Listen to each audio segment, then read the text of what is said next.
Top news. రాష్ట్రంలో మరో 10 రోజుల్లో కురుక్షేత్ర మహాసంగ్రామం జరగబోతోందని సీఎం జగన్ అన్నారు. ఉమ్మడి ప్రకాశం జిల్లా కనిగిరిలో వైసీపీ అభ్యర్థుల తరపున ఎన్నికల ప్రచారం నిర్వహించారు. ఈ సందర్భంగా జగన్ మాట్లాడుతూ తాము అధికారంలోకి వస్తేనే సంక్షేమ పథకాలు కొనసాగుతాయని, లేని పక్షంలో అన్ని రద్దవుతాయని తెలిపారు. ఈ ఎన్నికలు ప్రజల భవిష్యత్తును నిర్ణయిస్తాయని, అధికారంలోకి వచ్చిన వెంటనే పింఛన్దారులకు మళ్లీ ఇంటి వద్దనే నగదు అందిస్తామని చెప్పారు. ఎన్నికల సంఘానికి మాజీ ఈసీ నిమ్మగడ్డ రమేష్ ఫిర్యాదు చేయడం వల్లే రాష్ట్రంలో పెన్షన్దారులకు కష్టాలు వచ్చాయన్నారు. ఇంటి వద్దనే అందుకోవాల్సిన పింఛన్లు బ్యాంకుల దగ్గర పడిగాపులు కాసి తీసుకోవాల్సి వచ్చిందని మండిపడ్డారు. గతంలో పెన్షన్ల విషయంలో అవ్వాతాతలకు అన్యాయం జరిగిందన్నారు. తాను అధికారంలోకి వచ్చిన తర్వాత న్యాయం చేశామన్నారు. ఒక్క నెల ఓపిక పడితే మళ్లీ వాలంటీర్లు ఇంటి వద్దకి వచ్చి పింఛన్లు పంపిణీ చేస్తారని చెప్పారు. ఎవరికీ లంచాలు ఇవ్వకుండా, ఎవరి చుట్టూ తిరగాల్సిన పని లేకుండా ఇంటి వద్దనే పింఛన్లు అందిస్తామని సీఎం జగన్ తెలిపారు. నేరుగా అవ్వాతాతల ఇంటికే ఆ మనవళ్ళు, ఆ మనవరాల రూపంలో వాలంటీర్లు వచ్చి చిక్కటి చిరునవ్వుతో గుడ్ మార్నింగ్ చెబుతూ మనవల్లగా, మనవరాళ్ళగా ఆ అవ్వాతాతలకు మంచి చేసే కాలం ఈ చంద్రబాబు నాయుడు గారి పాపిష్టి కళ్ళు పడేంత వరకు బాగా కొనసాగింది. ఎప్పుడైతే చంద్రబాబు కళ్ళు పడ్డాయో, ఆ పాపిష్టి కళ్ళు పడ్డాయో, అప్పుడు ఈ చంద్రబాబు ఏం చేశాడు? తన మనిషి అయిన నిమ్మగడ్డ రమేష్ చేత వాలంటీర్లు ఇంటికి పోకూడదట, వాలంటీర్లు పెన్షన్లు ఇవ్వకూడదట అని చెప్పి కేంద్ర ఎన్నికల కమిషన్కు తానే దగ్గర ఉండి సిఫార్సు చేయించి వాళ్ళతో ఉత్తర్వులు ఇప్పించాడు. నా అవ్వాతాతలకు ఇంటికే పెన్షన్ వాలంటీర్లు ఇవ్వకూడదట అని. అంతటితో ఆగిపోలేదు ఈ చంద్రబాబు పాపిష్టి చేష్టలు. ఈ చంద్రబాబు పాపిష్టి చేష్టలు అంతటితో కూడా ఆగిపోకుండా, ఇంకా కడుపు మంట చల్లారకుండా ఈ పెద్ద మనిషి ఏం చేశాడు? అవ్వాతాతలు బ్యాంకుల చుట్టూ తిరిగేట్టుగా వాళ్లకు బ్యాంకుల్లో జమ చేయమని చెప్పాడు ఈ పెద్ద మనిషి చంద్రబాబు నాయుడు గారు. ఎన్నికల కమిషన్ అక్కడి నుంచి ఆదేశాలు ఇచ్చింది. ఇచ్చిన మేరకు ఇవాళ అవ్వాతాతలందరూ కూడా బ్యాంకుల చుట్టూ తిరిగే కార్యక్రమం చేస్తా ఉన్నారు. ఆ అవ్వాతాతలు బ్యాంకుల చుట్టూ తిరుగుతూ, ఆఫీసుల చుట్టూ తిరుగుతూ, ఆ అవ్వాతాతలు ఇంతటి ఎండలో క్యూలో నిలబడి ఆ కార్యక్రమాలన్నీ చేస్తూ చంద్రబాబు నాయుడు గారిని తిట్టకుండా తిడతా ఉంటే ఈ పెద్ద మనిషి చంద్రబాబు నాయుడు ఏం చేస్తా ఉన్నాడు? ఆయన చేసిన దౌర్భాగ్యపు పని కూడా ఆయన కనీసం నేను ఈ దౌర్భాగ్యపు పని చేశాను అని కూడా చెప్పుకునే ధైర్యం లేదు. ఆ నెపాన్ని కూడా మీ బిడ్డ మీద వేస్తా ఉన్నాడు. ఆ నెపాన్ని కూడా ఆ చంద్రబాబు, ఆయన దుష్టయం, ఆయన ఎల్లో మీడియా వీళ్ళందరూ కలిసి ఆ నెపాన్ని కూడా మీ బిడ్డ మీద వేస్తా ఉన్నారు. ఆ ఈనాడు కథలు చూస్తే, ఆ ఆంధ్రజ్యోతిలో టీవీల్లో చూస్తే, ఆ టీవీ ఫైల్లో చూస్తే అసలు వీళ్ళంతా మనుషులేనా అని చెప్పి అనిపించేంత దారుణమైన రాజకీయాలు చేస్తా ఉన్నారు ఈ రోజు ఇక్కడ. నేను ఇవాళ మీ అందరితో కూడా ఒకటే అడుగుతా ఉన్నా.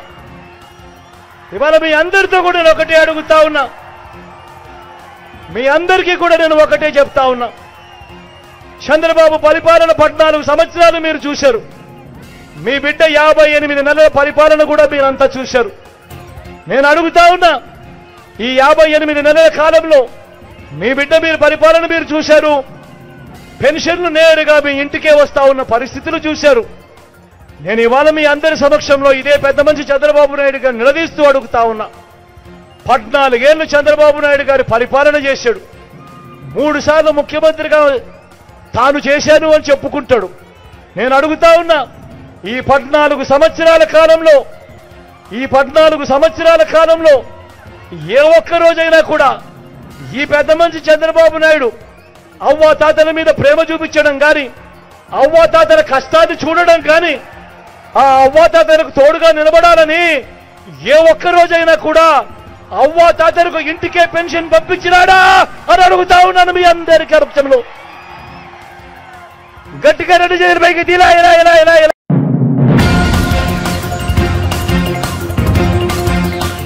తాను బస్సు యాత్రను ప్రారంభించాక కాంగ్రెస్ బీజేపీ నేతల గుండెలు వణుకుతున్నాయని, వారు వణికిపోతున్నారని బీఆర్ఎస్ అధినేత కేసీఆర్ అన్నారు. శుక్రవారం పెద్దపల్లి పార్లమెంట్ నియోజకవర్గం పరిధిలోని రామగుండంలో నిర్వహించిన రోడ్ షోలో పాల్గొన్న కేసీఆర్ మాట్లాడుతూ బీఆర్ఎస్ ఎంపీల గెలుపులోనే తెలంగాణ గెలుపు ఉందన్నారు. అరచేతిలో కాంగ్రెస్ వైకుంఠం చూపించిందన్నారు. కేంద్రంలో రాబోయేది సంకీర్ణ ప్రభుత్వమేనన్నారు. మోదీ పాలనలో మత విద్వేషం, దేశం నాశనం తప్ప మరేమీ లేవని ఆరోపించారు. బీజేపీ హయాంలో రూపాయి విలువ తగ్గుతోందన్నారు. డాలర్ మారకంతో పోలిస్తే రూపాయి విలువ 84 స్థాయికి పడిపోయిందన్నారు. 2 గంటల ముందే వచ్చిన ఆ దిక్కుమాలిన బ్యాన్ ఉంది కాబట్టి ఆ బ్యాన్ తర్వాతనే రావాలని చెప్పి 8:15 తర్వాత నేను బయటికి రావడం జరిగింది. ఇంకొక మాట మీరు గమనించాలి, రాజకీయాలలో మతం గురించి మాట్లాడడం చాలా పెద్ద తప్పు. ఎన్నికల నిబంధనలకు విరుద్ధం. రోజు కేంద్ర హోంమంత్రి అమిత్ షా దేవుని బొమ్మ నెత్తి మీద పట్టుకొని చేతిలో పట్టుకొని ఆయన సభలు మాట్లాడితే అది ఎలక్షన్ కమిషన్ ఆఫ్ ఇండియా కనిపించదు. డైరెక్ట్ గానే హిందువులు ముస్లింలని అడ్డగోలుగా మతాన్ని అడ్డం పెట్టుకొని స్వయంగా దేశ ప్రధానమంత్రి మాట్లాడినా ఎలక్షన్ కమిషన్ ఆఫ్ ఇండియాకి అది కనిపించదు. ఇక ఈ రాష్ట్ర ముఖ్యమంత్రి ప్రజలకు నువ్వు ఇచ్చిన వాగ్దానాలు ఏం చేసినావని మేము ప్రశ్నిస్తే ఆయన ఏం మాట్లాడతాడు? నీ గుడ్డు వీకి గోళీలు ఆడుకుంటాం, నీ పేగులు తీసి మెడలేసుకుంటాం, నిన్ను పండబెట్టి తొక్కుతాం అని మాట్లాడితే అది చాలా సభ్యంగా ఉంది. కానీ చేనేత కార్మికులకు ఒక అన్యాయం జరుగుతున్నదని మాట్లాడితే చాలా ఈ విధంగా అన్యాయంగా చేసినారు. సరే, ప్రజలు నిర్ణయిస్తారు. ఈ ఎన్నికలలో ప్రజలే ఎప్పుడు కూడా నిర్ణేతలు కాబట్టి మనకు ఎలాంటి ఇబ్బంది లేదు. నేను మీ అందరికీ ఒక మాట మనవి చేస్తా ఉన్నా. 5 నెలల కింద ఈ రాష్ట్రంలో పరిస్థితులు ఎట్లా ఉండే, ఈరోజు ఎట్లా ఉన్నాయి? ఎవరు దానికి కారణం? ఎవరి చాతగానితనం దానికి కారణం? ఇలా పెద్దపల్లి జిల్లాలోనే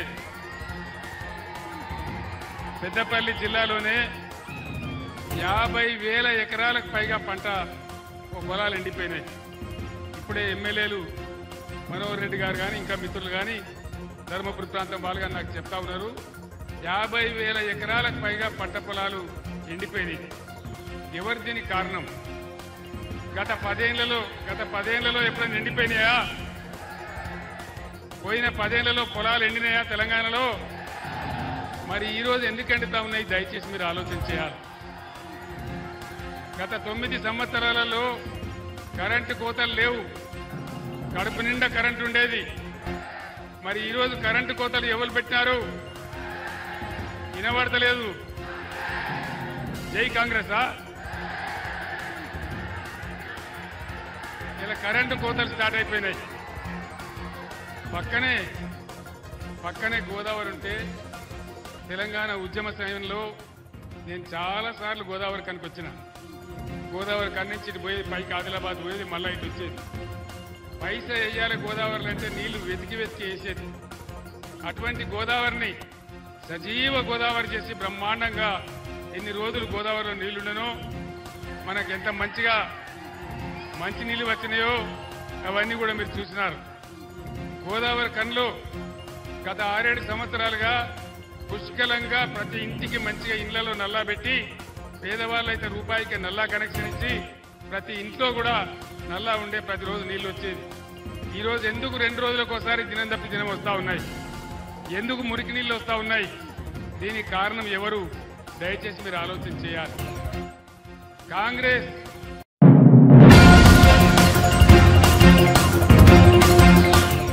టీడీపీ అధినేత చంద్రబాబు నెల్లూరు సిటీలో నిర్వహించిన కూటమి రోడ్ షోకు హాజరయ్యారు.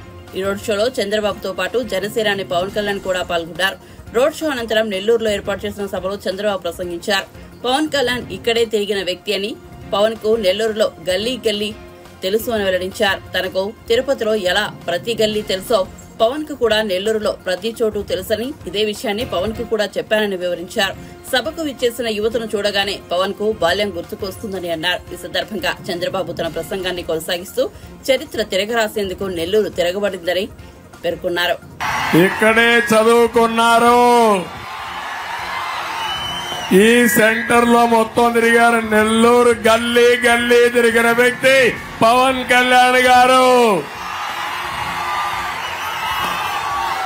మిమ్మల్ని చూస్తే మళ్ళీ పాత రోజులు గుర్తొచ్చాయి.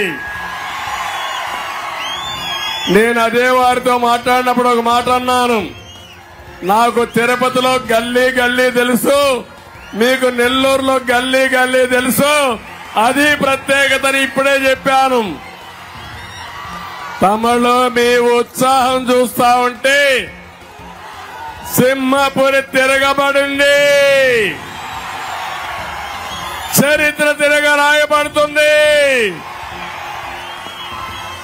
ఈ రోజు ఇక్కడ ఒక్కసారి చూస్తే అటు పవర్ స్టార్ పవన్ కళ్యాణ్ గారు, ఇంకో పక్క తెలుగుదేశం పార్టీ, ఇంకో పక్క బీజేపీ భారతీయ జనతా పార్టీ, ముగ్గురు కలిసిన తర్వాత ఎవడైనా ఉంటాడా తమ్ముడు అని అడుగుతున్నా. అడ్డం వస్తే తొక్కుకుంటా పోతామా లేదా అని మిమ్మల్ని అడుగుతున్నాను. మీరు సిద్ధమా అని మిమ్మల్ని అడుగుతున్నా. ధైర్యంగా ఉన్నారా అని అడుగుతున్నా. జన సైనికులు సిద్ధమా? మీరు తెలుగుదేశం కుటుంబ సభ్యులు మీరు సిద్ధమా అని అడుగుతున్నా. బీజేపీ నాయకులు కార్యకర్తలు కూడా సిద్ధమా అని అడుగుతున్నా. తమ్ముళ్ళు, ఈ రోజు మీరు చూస్తే 13వ తారీఖున వైఎస్ఆర్ కాంగ్రెస్ పార్టీకి డిపాజిట్లు వస్తాయా తమ్ముళ్ళు? నమ్మకమేనా అని మిమ్మల్ని అడుగుతున్నా. నమ్మకం అయితే గట్టిగా చెప్పండి, కూడా చెప్పండి ఎస్ అని. ఇప్పుడే పవన్ కళ్యాణ్ గారు ఒక మాట అన్నారు. ఒక అహంకారి రాష్ట్రంలో ఉన్నాడు, ఒక సైకో ఈ రాష్ట్రంలో ఉన్నాడు, ఒక విధ్వంసకారుడి రాష్ట్రంలో ఉన్నాడు, ఒక బందీపోటు దొంగ ఈ రాష్ట్రంలో ఉన్నాడు. 13వ తారీఖున అంతం చేయడానికి, అంతం పలకడానికి మీరు సిద్ధమా తమ్ముళ్ళు అని మిమ్మల్ని అడుగుతున్నా. ఎందుకంటే ఈ యువత భవిష్యత్తు నా బాధ్యత, పవన్ కళ్యాణ్ గారి బాధ్యత. మీకు బంగారు భవిష్యత్తు చూపించడం మా బాధ్యత. మా మీద మీకు నమ్మకం ఉందా అని అడుగుతున్నా. నమ్మకం ఉంటే చేతుల పైకి సంఘీభావం తెలియజేయండి. పిల్లలు కూడా అటు జనసేన కండువా, ఇటు తెలుగుదేశం పార్టీ జెండా, ఆ ఉత్సాహం చూస్తా ఉంటే ఎవరికి అర్థం కావడం లేదు ఏం జరుగుతా ఉంది సింహపురిలో అని. ఇదే పరిస్థితి రాష్ట్రం.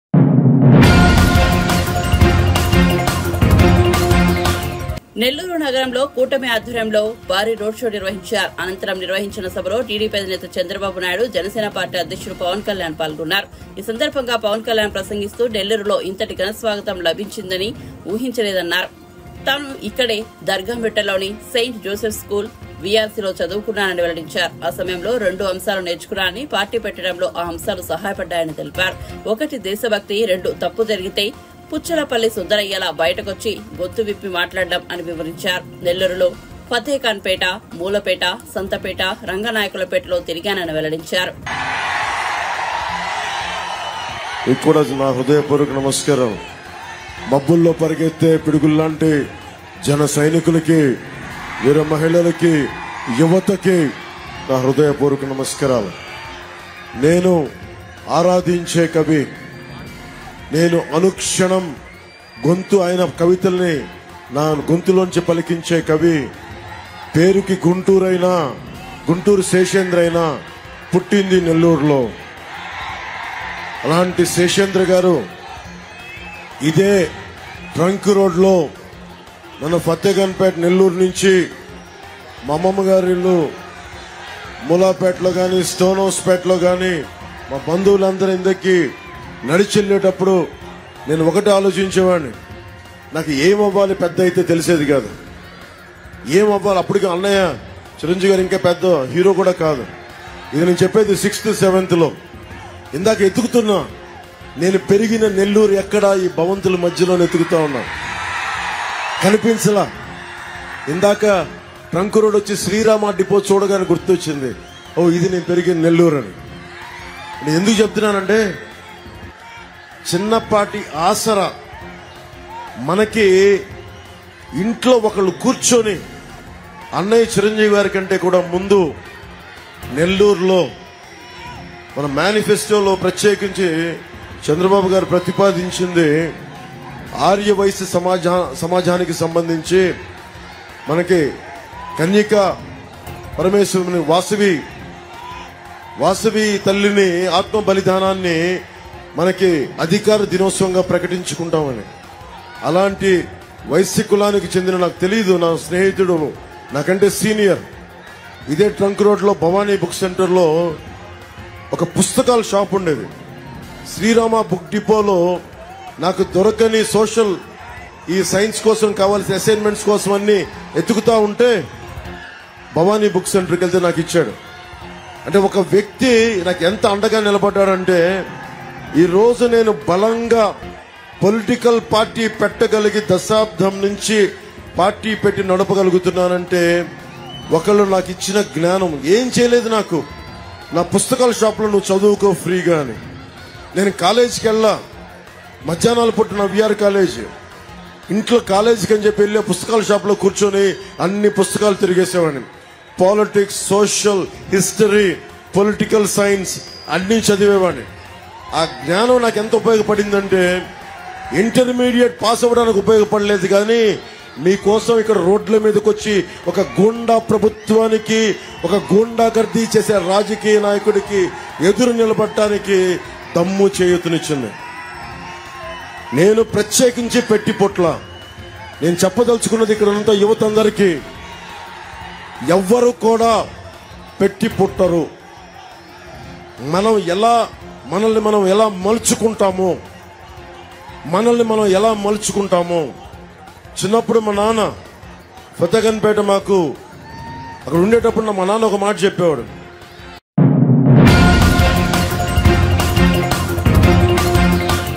బీఆర్ఎస్ చచ్చిన పాము, బీజేపీ అబద్దాల పుట్ట అని తెలంగాణ సీఎం రేవంత్ రెడ్డి అన్నారు. గుజరాత్ కు ప్రధాని మోదీ లక్షల కోట్లు తరలిస్తున్నారని, అక్కడే వారి మనుషులా, తెలంగాణ వాళ్లు కాదా అని ఆగ్రహం వ్యక్తం చేశారు.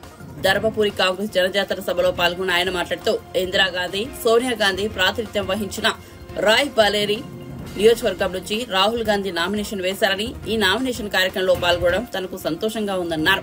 పివి నరసింహారావు ప్రధానిగా చేసిన ఆర్థిక సంస్కరణలే దేశ అభివృద్ధికి కారణమన్నారు. ప్రధాని నరేంద్ర మోదీ టార్గెట్ గా చెబుతున్న 5 ట్రిలియన్ల ఆర్థిక వ్యవస్థకు పివి సంస్కరణలే పునాదులు అన్నారు. అక్కడి నుంచే మిత్రుడు శ్రీధర్ బాబు గారు ఈ రోజు బాధ్యత నిర్వహిస్తున్నారు. అదే కాకుండా ఈ ప్రాంతం నల్ల బంగారం, సింగరేణి బొగ్గు గనులు, ఈ సింగరేణి పరిశ్రమ ఆనాడు నిజాంల నుంచి ఉమ్మడి రాష్ట్రంలో కావచ్చు, ఈనాడు తెలంగాణ రాష్ట్రంలో దాదాపుగా 50,000 కుటుంబాల సింగరేణి కార్మికులు ఈ ప్రాంతంలో ఉండడమే కాదు, ఒక భుజాన సింగరేణి గని కార్మికులు బొగ్గు దవ్వే ఆయుధము ఉంటే, రెండో భుజాన కాంగ్రెస్ పార్టీ జెండాను మోసి మన శాసనసభ ఎన్నికలలో ఈ కోల్బెల్ట్ ఏరియా మొత్తాన్ని 3 రంగుల జెండాను ఎగరేసిన ప్రాంతం సింగరేణి కార్మికులు. ఇది నల్ల బొగ్గు కాదు, నల్ల బంగారం అని సమాజం అంతా అనుకుంటున్న ప్రాంతం. మరి 1990లో సింగరేణి దివాలా తీసి మూతపడే పరిస్థితి వచ్చినప్పుడు ఆనాడు కాకా వెంకటస్వామి గారు కేంద్ర ప్రభుత్వంతో మాట్లాడి 1000 కోట్ల రూపాయల నాడు కేంద్ర ప్రభుత్వం నుంచి ఈ సింగరేణి సంస్థకు మంజూరు చేయించి సింగరేణి సంస్థను కాపాడి ఇవాళ వేలాది కుటుంబాలకు నిలువ నీడనిచ్చి చేతి నిండా పని ఇచ్చిన పరిశ్రమ సింగరేణి గనులు. దాన్ని కాపాడింది కాకా వెంకటస్వామి గారు. వారు కూడా ఈ ప్రాంతం నుంచే గల్లీ నుంచి ఢిల్లీ వరకు కార్మిక బిడ్డగా, కార్మిక నాయకుడుగా, కేంద్ర మంత్రిగా రాణించి ఈ ప్రాంతానికి దేశంలోనే వన్నెరెత్తిన కాక వెంకటస్వామి గారు కూడా ఈ పెద్దపల్లి ప్రాంతం వాడే. వీరే కాదు, స్పీకర్గా ఆదర్శవంతుడుగా రాజకీయాలకు అతీతంగా స్పీకర్ అంటే ఇలా ఉండాలి అని ఆ పదవికే వన్నెరెత్తిన పెద్దలు శ్రీపాదరావు గారు. శ్రీపాదరావు గారు కూడా ఈ మంత్రి శాసనసభ నియోజకవర్గం నుంచే ప్రాతినిధ్యం వహించి గౌరవం తెచ్చిండు. ఆ పదవికే వన్నె తెచ్చిండు. ఈ రోజు వారి వారసుడుగా మిత్రుడు శ్రీధర్ బాబు గారు కూడా కొనసాగిస్తున్నారు. అంటే ఈ ప్రాంతంలో టీవీ నరసింహారావు గారు కావచ్చు, కాక వెంకటస్వామి గారు కావచ్చు, కీర్తి చేతులు శ్రీపాదరావు గారు కావచ్చు, విలువలతో కూడుకున్న రాజకీయం, ప్రజాసేవ చేయాలన్న ఆకుంఠిత దీక్షతోటి ప్రజల మధ్యనే వాళ్ళు చేసే జీవితం గడిపిన నాయకులు ఇవాళ ఈ ప్రాంతం నుంచి ప్రాతినిధ్యం వహించింది. వాళ్ళే కాదు, ఇవాళ ఎన్నికైన 7 మంది శాసనసభ్యులు కూడా ప్రజలకు సేవ చేయాలన్న చిత్తశుద్ధితోనే ఈరోజు వాళ్ళు కార్యక్రమాలను చేపడుతున్నారు. అందుకే వాళ్ళు అడిగిన పత్తిపాక కావచ్చు, పాలకుర్తి కావచ్చు, రామగుండం పవర్ స్టేషన్ కావచ్చు, నేతకాని కార్పొరేషన్ కావచ్చు, అదే విధంగా సింగరేణి కార్మికుల సమస్యల విషయంలో వాళ్ళు ఏ సమస్యలైతే నా దృష్టికి తెచ్చిందో తప్పకుండా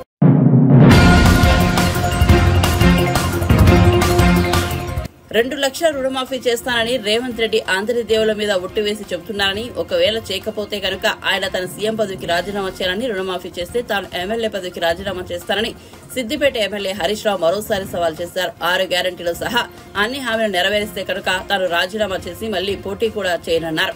నల్గొండ జిల్లా పరిధిలోని చుండూరులో నిర్వహించిన రోడ్ షోలో ఆయన మాట్లాడుతూ కాంగ్రెస్ పార్టీతో ఉన్నది ఇసుక దొంగలు, కాంట్రాక్టర్లు అన్నారు. బీఆర్ఎస్ పార్టీతో అసలైన కార్యకర్తలు ఉన్నారన్నారు. భువనగిరి పార్లమెంట్ లో గులాబీ జెండా ఎగరబోతోందన్నారు. బీఆర్ఎస్ కార్యకర్తలు 9 రోజులు కష్టపడితే రానున్న 5 ఏళ్లు మీ తరపున కొట్లాడతామన్నారు. కాంగ్రెస్ నాయకులారా, మీరు అక్క చెల్లెల ఓటు అడిగే ముందు 10,000 రూపాయల వ్యక్తిగతంగానే ఓటు అడగాలని చెప్పి నేను హెచ్చరిస్తాను. రెండవ హామీ, రైతులకు 10,000 రైతు బంధు ఇస్తామన్నారు. వచ్చినాయే? కేసీఆర్ 10 ఇస్తుండు, మేము వస్తే 15 ఇస్తామన్నారు. 15 దిక్కు లేదు, 10 దిక్కు లేదు. నేను ఒక విషయం గుర్తు చేయాలనుకుంటున్నా. కరోనా వచ్చినప్పుడు, కరోనా కష్టకాలంలో ఆమ్దాన్ లేదు, ప్రభుత్వానికి ఆదాయం లేదు. కానీ కేసీఆర్ మంత్రుల జీతాలు బంద్ పెట్టిండు, ఎమ్మెల్యేల జీతాలు బంద్ పెట్టిండు, అన్ని బంద్ పెట్టిండు. రైతుకు మాత్రం సకాలంలో రైతు బంధు కేసీఆర్ ఇచ్చిందా లేదా? 5 ఏళ్లు టైం మీద పెట్టుబడికి కేసీఆర్ ఇస్తారెట్లా? నీ కొడుకులు 5 నెలలైనా ఇయ్యేట్లా అడుగుతా ఉన్నారు. 5 నెలలైనా ఇచ్చిందా? ఇప్పటికీ ఆటానమని తీయలేదు. మాట్లాడమంటే మాటలు కోటం దాటాయి. ఇదే వెంకటరెడ్డి గారు రైతు బంధు ఏమైంది అంటే రైతుల్ని పట్టుకొని చెప్పుతో కొడతా అంటున్నారు. అంటే మా రైతులు అందరు తక్కువ కనబడుతున్నా? నిన్న వ్యవసాయ శాఖ మంత్రి తుమ్మల నాగేశ్వరరావు ఏమన్నాడు? ఒక రైతు అడిగిండు, ఏమైనా ఇంకా రైతు బంధు రాలేదని. ఆ మంత్రి అంటాడు, నాకు కూడా వాళ్ళే నీకేనా పడ్డది అంట. మొన్న ఒక మంత్రిని కాంగ్రెస్ కార్యకర్త అడిగింది, మంత్రి గారు నువ్వేమో 5 ఎకరాల దాకా పడ్డాయంటున్నావు, నాది 3 ఎకరాలే ఇంకా వాళ్ళేదు అని అడిగింది. అంటే నోరు మూసుకొని దబాయిస్తున్నది ఆ మంత్రి గారు. అంటే ఇలా రైతు బంధు ఇయ్య చేతగాని ప్రభుత్వం. నేను ఒకటే అంటున్నా, రైతులను 5 ఏళ్లు 11 విడతల్లో కేసీఆర్ మీకు టైం మీద రైతు బంధు ఇచ్చింది. మరి కాంగ్రెస్ వాళ్ళకి ఏముంటుంది? ఎన్ని మాయమాటలు చెప్పిండు? రైతుకు 15,000 రైతు బంధు అన్నారు, వచ్చినాయే? రైతుకు 24 గంటల కరెంట్ అన్నారు, వచ్చిందా? రైతుకు 500 వడ్లకు మక్కలకు బోనస్ ఇస్తామన్నారు, వచ్చినాయా? కౌలు రైతులకు 15,000 ఇస్తామన్నారు, వచ్చిందా? వ్యవసాయ కూలీలకు 12,000 ఇస్తామన్నారు. ఒక్కటన్నా ఇచ్చినారా రైతులకు? మన కేసీఆర్ రైతులకు ఓట్ల కోసం చెప్పకపోయినా, ఎలక్షన్ల ముందు మాట ఇవ్వకపోయినా ప్రతి రైతుకు ఎకరానికి 10,000 ఇచ్చింది కేసీఆర్. ఆనాడు కాంగ్రెస్ గవర్నమెంట్ ఉంటే రాత్రి పూట 3 గంటలకు పొద్దున్న దాకా 3 గంటల కరెంట్ వస్తుంది. కానీ కేసీఆర్ గారు వచ్చినాక మా జగదీష్ అన్న నాయకత్వంలో 24 గంటల కరెంట్ ఇచ్చినవా లేదా? కాంగ్రెస్ రాగానే మాయమైంది. మళ్ళా మోటార్లు కాలుతున్నాయి. మోటార్లు కాలితే 10,000 రైతులు ఖర్చు అవుతుంది. ఏ ఊర్లో పోయి అడిగినా కాంగ్రెస్ వచ్చింది, మళ్ళా మోటార్లు కాలుతున్నాయి అంటున్నారు.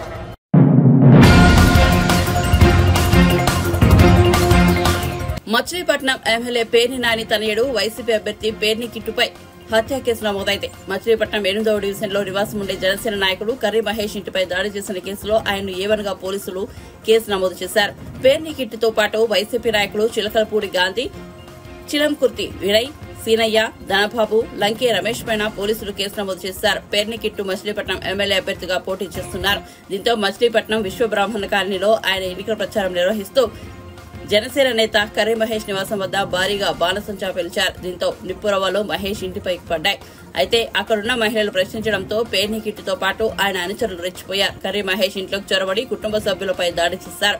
ఇదే విషయంలో ఇంటికి వచ్చిన మహేష్ పైన దాడి చేశారు. ఈ కేసులో నిందితులుగా ఉన్న పేర్ని కిట్టుతో పాటు 6గురిపై కేసు నమోదు చేశారు. పేర్ని కిట్టును తప్ప మిగిలిన నిందితులు పోలీసులు అరెస్ట్ చేశారు. అయితే కర్రీ మహేష్ పైన పోలీసులు ఎస్సీ ఎస్టీ కేసు నమోదు చేశారు. వైసీపీకి చెందిన నాగలక్ష్మి అనే మహిళ ఇచ్చిన ఫిర్యాదుతో మహేష్ పై ఎస్సీ ఎస్టీ అట్రాసిటీ కేసు నమోదు చేశారు. దీంతో పోలీసులపై విమర్శలు వినిపిస్తున్నాయి. బాధితులనే నిందితుడిని చేశారంటూ కొందరు సెటైర్లు వేస్తున్నారు.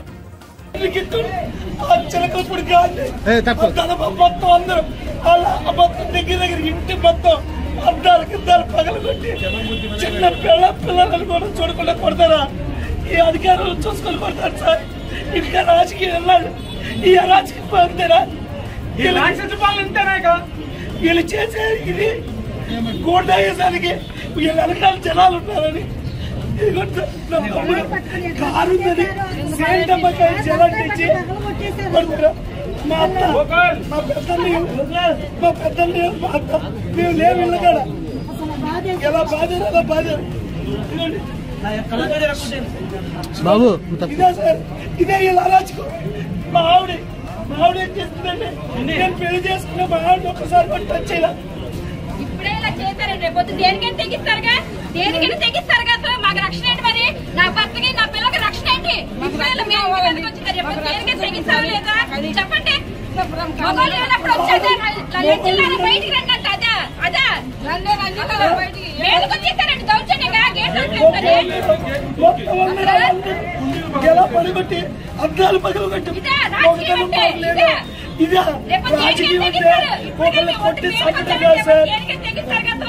సంపుద అన్నాడనే ఆనాడే అన్నాడు.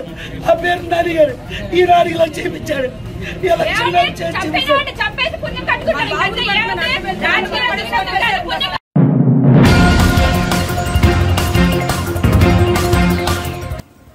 విజయవాడ లోక్సభ స్థానం నుంచి వైసీపీ అభ్యర్థి కేశినేని నాని తన సోదరుడు టీడీపీ ఎంపీ అభ్యర్థి కేశినేని చిన్నిపై సంచలన ఆరోపణలు చేశారు. తనకు ఎలాంటి నేర చరిత్ర లేదని, కానీ క్రిమినల్ చరిత్ర ఉన్న వ్యక్తికి టీడీపీ టికెట్ ఇచ్చిందని విమర్శించారు. అతడు విజయవాడ లోక్సభ స్థానం నుంచి పోటీ చేస్తున్నాడు కాబట్టి అతడి విషయాలు వెల్లడించాల్సి వస్తుందని కేశినేని నాని అన్నారు. అతడు చార్లెస్ శోభరాజ్ ను మించిన గనుడు అని వ్యాఖ్యానించారు. కేశినేని చిన్ని నేను 25 ఏళ్ల కిందట విడిపోయాం. ఇప్పుడు అతను టీడీపీ తరపున ఎన్నికల్లో పోటీ చేస్తున్నాడు. అతడి చరిత్ర ఎలాంటిదో అందరికీ తెలియాలి. చాలా సార్లు అప్పుల పాలయ్యారని చెప్పి మోసం చేశారు. పిల్లల స్కూల్ ఫీజులు కట్టలేకపోతున్నాను, బాడుగ కట్టలేకపోతున్నానంటూ ఆదుకున్నానని పేర్కొన్నారు.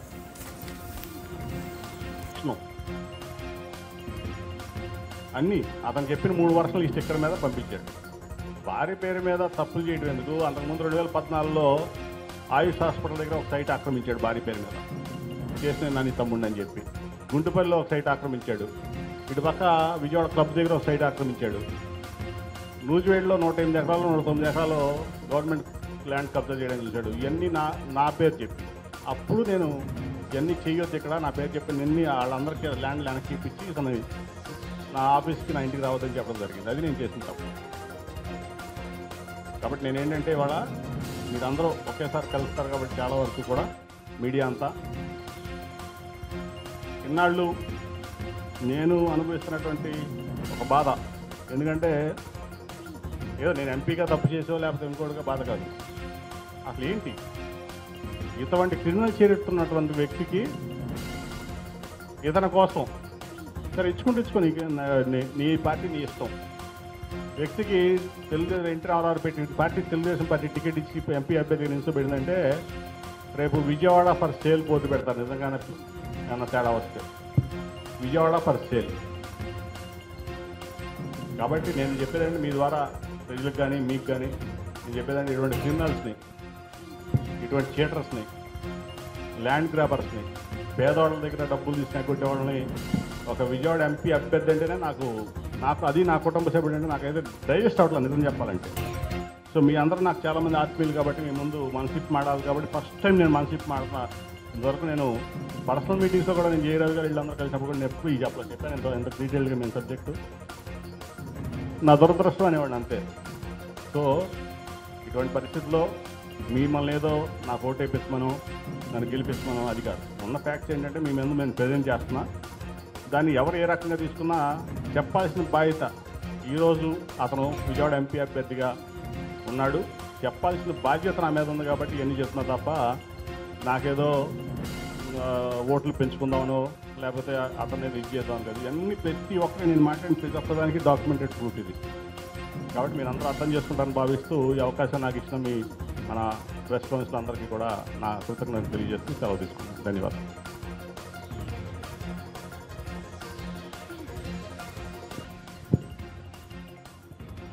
ల్యాండ్ టైటిలింగ్ అనే విషయం మీద ఇప్పటిదాకా ఎప్పుడు 2019 నుంచి అక్కడ ముందు ధరణి పోతం మనం చూసాం. తెలంగాణలో మన ఆంధ్రప్రదేశ్లో జగన్ భూ హక్కు భూ రక్షణ ఎప్పుడు కూడా సమస్య రాలేదు, ఎవరు రైజ్ చేయలేదు. ఈ ఎలక్షన్స్ ముందు మాత్రమే చంద్రబాబు నాయుడు క్లియర్గా చెప్తున్నారు, నానిగారి ఇల్లు నా ఇల్లు ఆయన ఇల్లు కూడా చంద్రబాబు నాయుడు గారి ఇల్లు కూడా జగన్మోహన్ రెడ్డి గారు దోశ అన్నది మాట చెప్తున్నారు. దీంట్లో ఉన్న లోటు పార్టీ కొంచెం అన్నా మీడియాకి అర్థమైనా చెప్తారు. ఒకటి అంటే నేను అంత డీటెయిల్గా నేను లీగల్ ఎక్స్పర్ట్ని కాదు, ల్యాండ్ టైటిల్ యాక్ట్ మీద నేను అంత డీటెయిల్గా వెళ్ళలేదు. కానీ నేను ఒకటైతే చెప్తాను. మీకు చంద్రబాబు నాయుడు గారు 2019లో జగన్మోహన్ రెడ్డి గారు ముఖ్యమంత్రి అయ్యాడు. 2019లో ఆయన వాలంటరీ వ్యవస్థ తీసుకొచ్చాడు. ఏమన్నాడు, గోన్ సంచులు